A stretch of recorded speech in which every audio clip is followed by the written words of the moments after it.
Hey, what's up, guys? So, if your sheets, halyard, or mooring line are dirty, even very dirty, you don't necessarily need to replace them.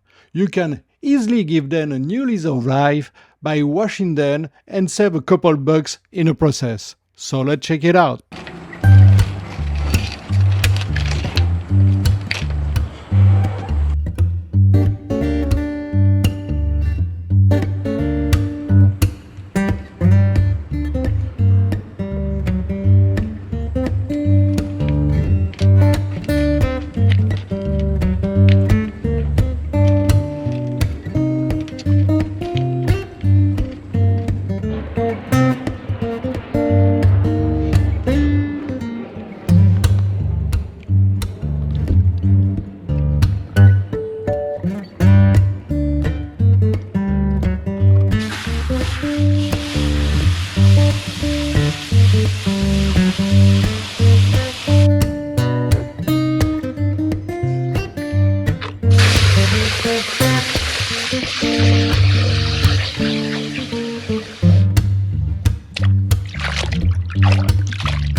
Okay, so this is the final result.